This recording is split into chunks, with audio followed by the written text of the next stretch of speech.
और इस बीच चीन की सेना में बगावत को लेकर एक बहुत बड़ा दावा किया गया है। एक मीडिया आउटलेट ने लीक किया चीन का war plan. Southern theatre command ने 14 मई को बनाया था वॉर प्लान, और वॉर प्लान लीक होने पर चीन के 4 जनरल्स को मृत्युदंड तक दे दिया गया है। कई चाइनीज अफसरों की गिरफ्तारी करने का भी दावा किया गया है।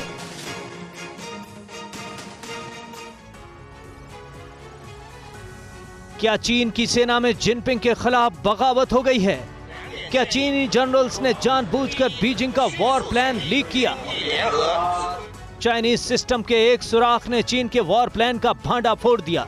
चीनी फौज के बागी अफसरों के हाथों हुए एक लीक ने बीजिंग वाले लाल बादशाह के सारे जंगी मंसूबों पर पानी फेर दिया। बताया जाता है कि रूस और यूक्रेन की जंग के बीच चीन का सदर्न थिएटर कमांड एक बड़ी जंगी तैयारी कर रहा था। 14 मई को चीनी फौज के बड़े अफसरों ने इस पर कई घंटे तक माथापच्ची भी की, लेकिन मीटिंग के दौरान हुई बातचीत की रिकॉर्डिंग ऑनलाइन लीक हो गई। ल्यूड मीडिया नाम के यूट्यूब चैनल का दावा है कि इस बातचीत में national defence mobilisation command system बनाने, युद्ध के दौरान कामकाज के लिए खास मैकेनिज्म डेवलप करने, वॉर टाइम कंट्रोल सिस्टम तैयार करने पर चर्चा की गई थी। लेकिन जब यह बातचीत एक बार दुनिया के सामने आई तो चीन का पूरा प्लान फेल हो गया। इससे बौखलाई चीन की सरकार ने चीन के 4 जनरल्स को मृत्यु दंड दे दिया और कई अफसरों को गिरफ्तार कर लिया गया। बताया जाता है कि चीन की सेना में इससे बड़ी बगावत कभी नहीं हुई थी। और क्वाड में होने वाली बैठक के बीच जापान के तट पर चीन ने किया है अवैध कंस्ट्रक्शन। जापान के सैटेलाइट ने पकड़ी है चीन की ये करतूत, और चीन के खिलाफ जापान के रक्षा मंत्रालय ने बाकायदा सबूत तक दिखाए हैं। अवैध कंस्ट्रक्शन पर जापान ने चीन के आगे अपना विरोध दर्ज कराया है। क्या चीन पूर्वी एशिया के समंदर में आग लगाकर रहेगा?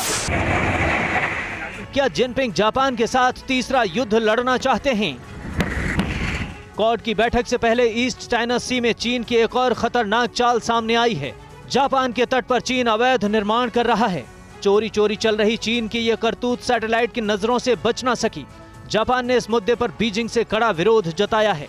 जापान की डिफेंस मिनिस्ट्री ने चीन की तरफ से जारी निर्माण की सैटेलाइट इमेजेस जारी की हैं। तस्वीरों से लगता है कि चीन समंदर से नेचुरल गैस निकालने की तैयारी कर रहा है। खास बात यह है कि चीन जिस जगह ये निर्माण कर रहा है, जापान उसे अपना इकोनॉमिक जोन मानता है, जहां किसी भी गतिविधि से पहले जापान की इजाजत जरूरी है।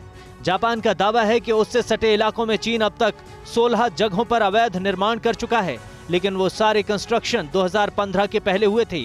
विरोध के बाद चीन ने निर्माण रोक दिया था, लेकिन अब उसने एक बार फिर अपनी हरकतें शुरू कर दी हैं। परवाह देश की, सोमवार से शुक्रवार रात 10 बजे TV9 भारतवर्ष पर।